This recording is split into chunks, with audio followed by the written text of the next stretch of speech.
Mas eu já começo com um assunto fantástico. Esse eu escolhi a dedo, hein? Eu sei que vocês estão pedindo há tempos para a gente conversar sério sobre memória ruim. E a gente escolheu alguém que entende muito desse assunto. E a perda de memória pode mesmo começar de repente, devagarinho, mas existem vários motivos, a gente vai entender um pouquinho, né? Se é ansiedade, se é depressão, se está faltando alguma coisa de alimento, de nutriente. E aí a nossa produção convidou o psiquiatra Khalil Doualibi, que entende do assunto, é especialista em vários assuntos da psiquiatria. E eu sou muito grata pela sua presença aqui. Vem aqui me dar um abraço. Muito obrigada por estar aqui com a gente hoje. Obrigada, viu? Obrigado. Senta aqui pertinho de mim, doutor, para a gente começar o nosso bate-papo. Memória. As minhas amigas em casa estão se queixando e não é de hoje. Elas falam, traga esse assunto. Parece que as pessoas estão com menos memória hoje em dia ou é impressão minha?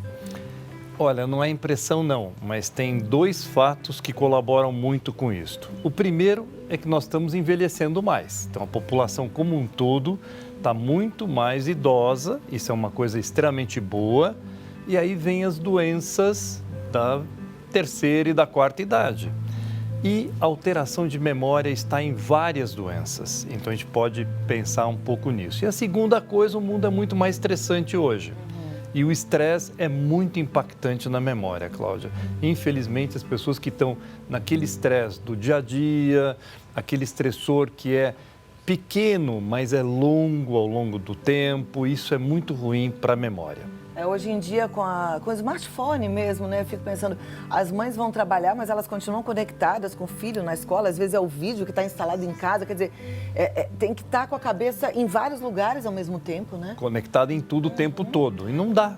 É muita informação o tempo todo que a gente está sujeito a isso. Nós estamos vivendo um mundo conectado. Então, isso tem um lado bom, né? Essa conectividade nos deixa mais ligados, que coisa boa que a gente pode estar em contato direto. Veja, teus filhos acabaram de mandar uma mensagem para o pai, gravaram sei lá da onde. Então, que coisa boa a conectividade, mas ela também exige muito mais. Você trabalha mais, você está mais atento, está mais conectado, você tem que responder todo mundo, você olha a reação de todo mundo e isso também impacta você. Então, isso é uma situação delicada que essa conectividade traz.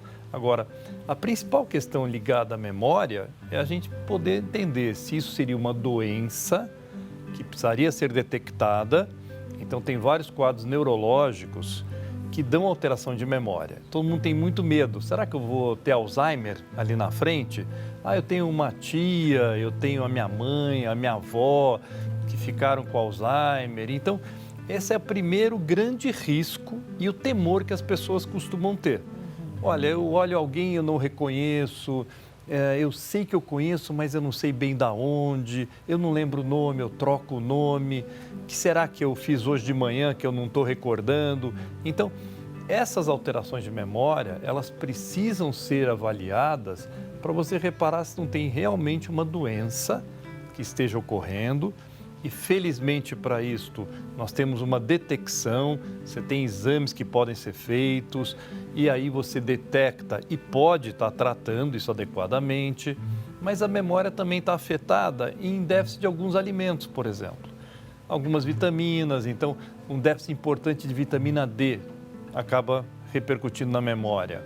Algumas substâncias como o magnésio, se ela faltar na tua alimentação, você pode ter um déficit de memória também muito importante. E você tem os déficits de memória ligados ao estresse do dia a dia. Isto é muito delicado. Veja, tem gente que tem muitos contatos, muitas pessoas, conhece muita gente, aí bate o olho, sabe que conhece aquela, mas não sabe de onde. Isso é frequente, isso não deveria nos assustar. Nós deveríamos estar podendo relaxar com isso e dizer, daqui a pouquinho isso vem à minha cabeça e eu ficaria bem. Isso para uma pessoa ativa, né? Que está no mercado de trabalho, que está super atuante nas redes sociais.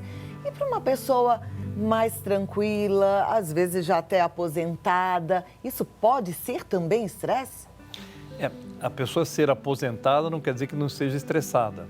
Porque o estresse pode ser por uma questão de relacionamento, ou de família, ou uma questão financeira, ou às vezes as questões do dia a dia nosso que permeiam a nossa vida. Então o estresse ele está permeando mesmo pessoas que não estão no mercado de trabalho, não trabalham em coisas muito terroríficas, né? Mas a gente precisa tomar esse cuidado, detectar esse estresse na pessoa, detectar as faltas de vitaminas principalmente e as doenças clínicas. As mais frequentes que alteram memória, elas podem ser as neurológicas, mas também algumas glândulas, por exemplo, alteração de tireoide. Então tem pessoas, hoje temos uma epidemia de alterações de tireoide, né?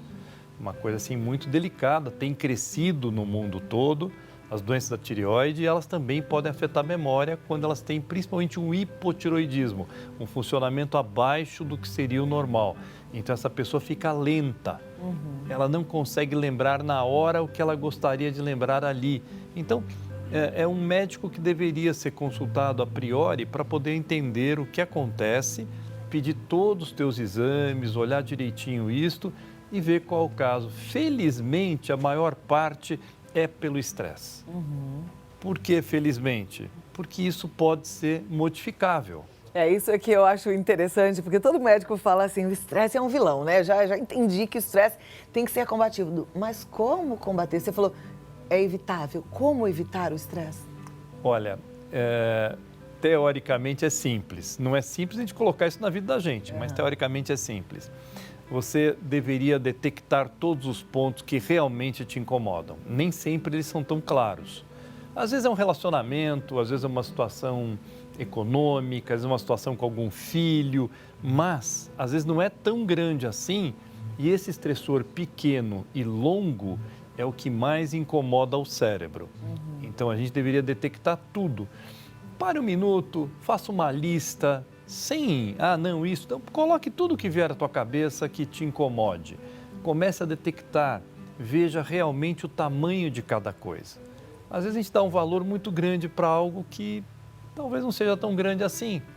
Então, detectar o tamanho de cada coisa que nos incomoda. Não precisa contar para ninguém, é com você mesma.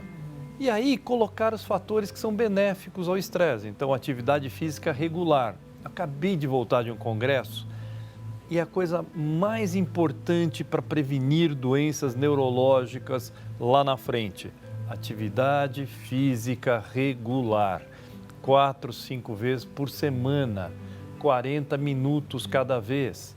Quanto mais aeróbico, melhor. Mas isso é todos os estudos no mundo todo mostram isso. Então isso é modificável. Eu posso colocar atividade física na minha vida, eu vou ter que abrir mão de alguma coisa, aprender a colocar limites naquilo que incomoda, aprender... Se eu coloco limite em alguma coisa, começa a sobrar espaço para outra coisa. Eu não tenho tempo para fazer academia, mas será que não dá para fazer uma caminhada? Não dá para esticar o almoço um pouco e fazer uma caminhada ao redor? Será que não dá para descer, pelo menos fazer uma esteira de vez em quando? Os prédios hoje, quase todos os condomínios têm esteira. Então, e se não tiver, dá uma volta no quarteirão, né? Isso. Uma só não, talvez um pouco mais. Tem que chegar aos 40 minutos. 40 minutos. Não precisa começar com 40 minutos, né? Não vai ter uma lesão, não vai se machucar, mas precisaria ir ganhando condicionamento até chegar em 40 minutos. E a gente também fala muito de um tipo de alimento que é muito contra o estresse. O que a gente tem de evidência? As dietas chamadas de mediterrânea, né? Dieta que tenha óleos, né? De preferência, um azeite puro, extra virgem, mas todas aquelas oleaginosas, aqueles produtos que produzem óleo. A castanha, nozes, amêndoas. Perfeito. Então, introduzir isso na tua vida. Peixes, principalmente que possuam ômega 3, fantástico para a tua refeição. Tente comer mais os alimentos integrais do que os processados. Então, quanto mais integral, melhor. Massa integral, pão integral. Então, não precisa cortar. Preciso cortar isso ou aquilo. Não. Faça uma dieta do bom senso. Coisas integrais, coisas que vão fazer bem para a tua saúde. Isso seria fundamental. E os verdes bem verdes. Então, isso é uma marca. Couve, espinafre, escarola. Todas. E é a parte barata da feira. Eu costumo brincar, falo, a parte barata da feira. Verdade. Sabe, de preferência crua. Mas às vezes a pessoa não tolera o gosto, pode ser cozida? Pode, mas o ideal seria crua, uma salada todo dia. Então, isso são alimentos que produzem fatores protetores neuronais, inclusive o magnésio, que hoje é muito estudado como um grande protetor neuronal. Então, era uma substância esquecida e hoje ela voltou com muita força e todos os congressos trazem a importância do magnésio para o estresse, para a depressão e até para o risco de suicídio. A última pergunta, só para a gente fechar essa questão da depressão. Então, uma pessoa, quando ela está medicada, em tratamento para depressão, porque a depressão ela tem cura. Isso, a gente precisa sempre frisar isso.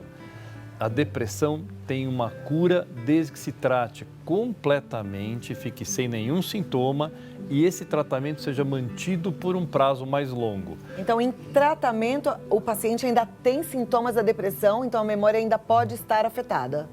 Ele mesmo estando melhor do humor, da disposição, geralmente sobram alguns sintomas ainda que a gente chama de sintomas residuais. Alteração de memória, alterações de sono e alterações ligadas a dores. O corpo chora de alguma forma. Essas são as 3 principais alterações que ainda ficam restando, sabe? Como se você tivesse melhorado muito daquele quadro, mas ainda tem uma gripezinha. E essas são essas alterações da depressão que ficam aí para o fundo. Eu vi a água, aí lembrei. A falta de hidratação pode afetar a memória? Eu estava lendo outro dia. Muito. Né? A gente não se dá muito conta disto, principalmente no inverno. No calor, no verão, nós temos uma maior facilidade de tomar líquido, né? Então a gente se hidrata naturalmente melhor.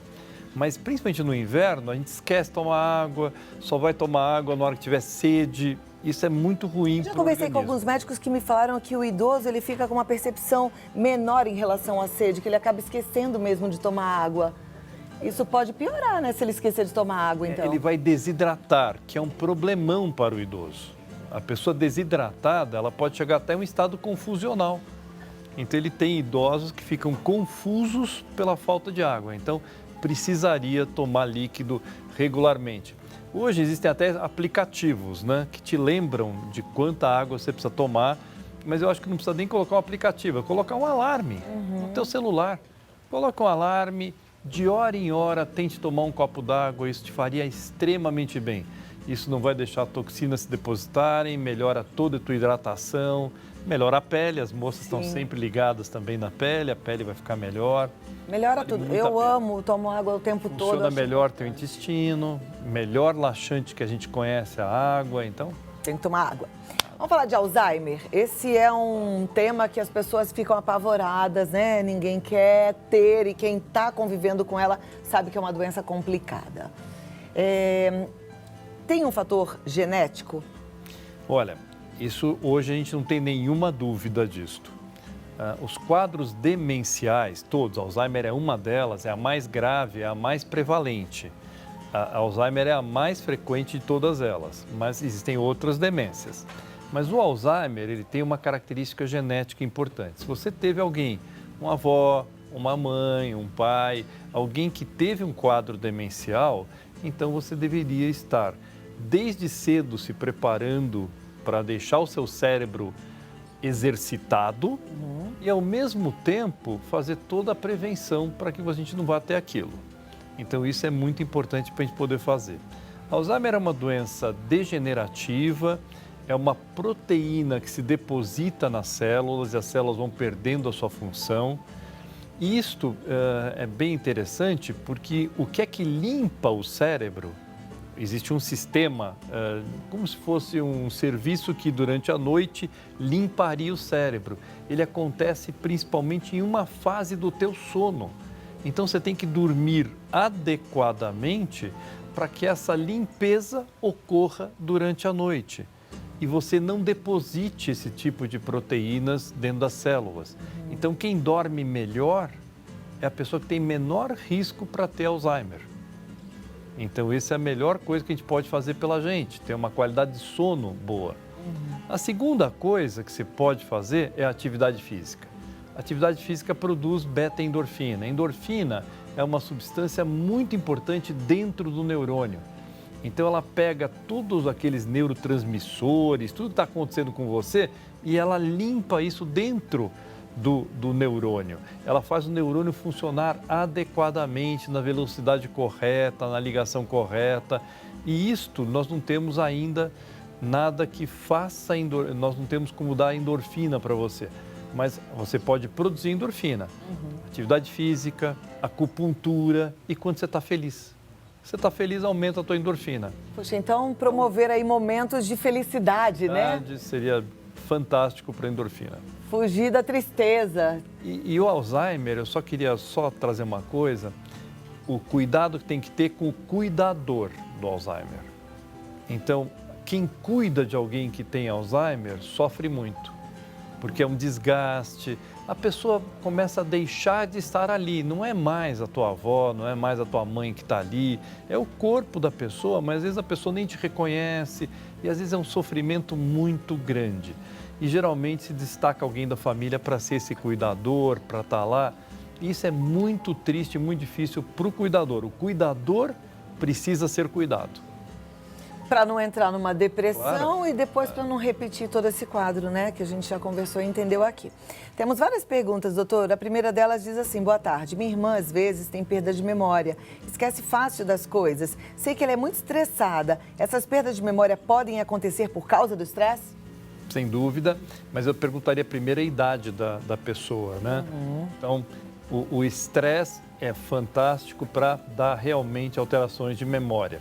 Agora, cuidado que se for uma pessoa já acima de 50 anos, você começa a entrar nos riscos dos quadros neurológicos. Então, essa pessoa precisa ser avaliada.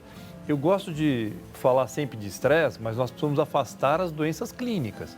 Ela pode estar entrando numa perimenopausa, alguém às vezes com 40 e poucos anos, não entrou na menopausa, mas está numa perimenopausa, que já desenvolve um quadro mais depressivo e pode afetar a memória. Ela pode ter uma doença da tireoide, que é tão frequente hoje, então tem que avaliar a tireoide. Então, não é só atribuir tudo ao estresse. Estresse é importante, mas temos que atribuir tudo também a quadros orgânicos que precisam ser avaliados. Muito bom. A Ângela Oliveira, de Minas Gerais, ela diz: tenho depressão, sempre tenho muitos esquecimentos, o que eu posso fazer? Então, primeiro, tratar a depressão corretamente. Então, tratar até o final da depressão, ficar ótima da depressão é a primeira meta. Só para o pessoal ter uma noção, quanto tempo dura um tratamento para depressão, em média?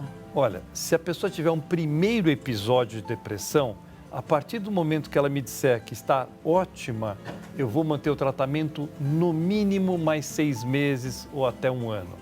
Se ela já teve vários episódios, na hora que ela estiver ótima, ela precisa manter o tratamento por pelo menos mais 2 anos. Ok. Próxima pergunta. Boa tarde, me chamo Luciane. Meu avô tem 90 anos e ele só lembra das coisas antigas. Isso é normal? Qual tipo de ajuda eu devo buscar? Sou de Chapadinha, no Maranhão.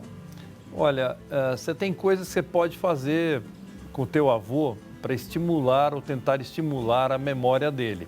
É comum que a pessoa só se lembre das coisas muito antigas. Ele pode lembrar o nome de uma professora lá do primário dele. Ele pode lembrar uma canção que ele cantava, uma língua que ele falava naquela época. Existem 3 coisinhas que a gente pode fazer muito para estimular a memória. Jogos simples, tipo jogo de memória. Então, que pode ser feito no computador ou com aqueles tabletinhas, né? A segunda coisa são jogos em que essa pessoa seja obrigada a lembrar de coisas. Por exemplo, palavra cruzada, sudoku, são coisas bem interessantes e que pode estimular que a pessoa faça essas coisas. E a terceira é aprender coisas novas. Se você for estudar algo que você já aprendeu, não vai te fazer uma nova conexão no teu neurônio. Então, eu estudei inglês. Para mim, lá na frente, estudar inglês novamente não vai me criar nada novo. Mas eu nunca estudei italiano. Então, se eu for aprender italiano, existirão novas conexões, eu vou ativar áreas cerebrais que não estão tão ativas. Então, aprender coisas novas a fazer. Então, tem coisas de estímulo, por exemplo, que se faz com estímulo, ao invés de comer com a mão direita, se ele for destro, deixa a mão direita de lado e tenta comer com a mão esquerda. Você está desenvolvendo novas regiões cerebrais, desde coisas bem pequenas até coisas como aprender coisas novas. Isso seria uma prevenção para a gente também que está mais novo? Sem dúvida. Vão aprender coisas novas na vida. Boa. Ah, tô adorando. Eu aprendo um monte de coisa nova todo dia aqui. Mas você está falando de prática, né? De estar ali ligado e aprender mesmo. Próxima é a pergunta da Ivone. Ela diz: tenho 34 anos e sempre tive dificuldades para gravar nomes e também de lembrar de onde conheço as pessoas. Isso é preocupante? Não, não é preocupante. Tem pessoas que têm memórias muito diferentes. Tem gente que lembra cada detalhe. Então isso é uma coisa interessante da gente pensar. Tem gente que diz assim, mas nós estivemos juntos em tal cidade, nós fomos jantar em tal restaurante e você comeu tal sobremesa. E a pessoa sabe tudo. Então, existem pessoas que têm uma memória que é muito forte, realmente muito forte, lembra tudo. E existem pessoas que já desde o nascimento já têm uma situação muito mais leve em relação a isso. E isso não é uma doença. A gente também tem que tomar um cuidado, é que a gente não pode lembrar tudo. Lembrar tudo seria terrorífico. Já pensou você lembrar tudo de tudo o tempo todo? Tem coisas que também é melhor a gente deixar um pouco de lado. O que a gente guarda são as coisas que têm mais emoção pra gente. Okay. Isso é a memória.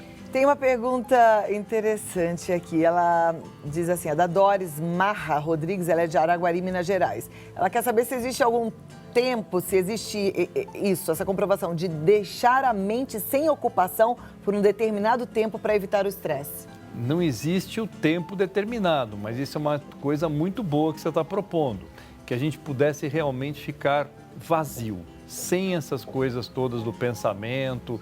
A meditação traz isso, a yoga traz isso, e própria atividade física como o pilates, que você fica concentrado em algumas regiões, isso é extremamente benéfico para o organismo. Verdade. Faça isso mais vezes, que é muito interessante. O exercício físico faz isso com a gente. Mas sabe o que eu vi outro dia? Até o padre Juarez estava me falando.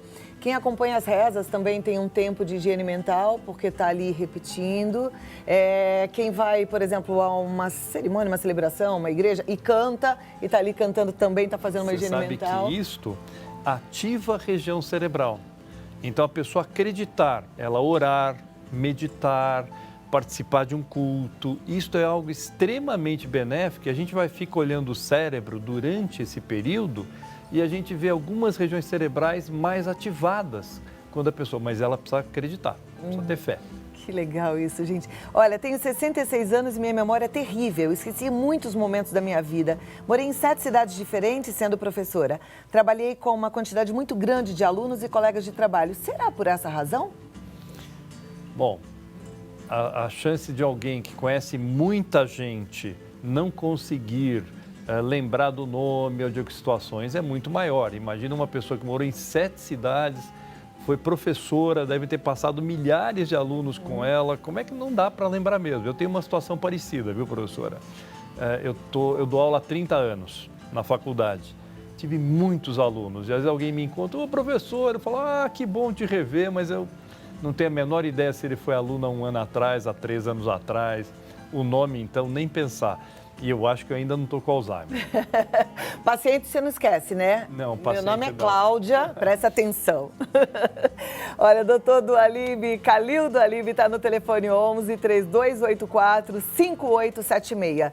3284-5876. Se você precisar de mais informações, pode entrar em contato. Eu tenho certeza que você vai estar em boas mãos. E cuide-se, né? Não fica aí convivendo com algo que está te incomodando sem buscar conhecimento do que pode estar causando esse desconforto. Obrigada, doutor. Obrigado. Até a próxima. Um ótimo final de semana. Obrigada. Bom assunto? Gostou? Conta pra mim. Conta no meu Instagram, no Cláudia Tenório Oficial. Pode me falar. Gostou desse tema? Foi bem atendido? Atendida? Resolveu? Tirou sua dúvida? Quero saber, tá bom? E outra, se o Vida Melhor tem agregado valor na sua vida, compartilha com outras pessoas, para que outras pessoas também possam assistir ao nosso programa. Combinado?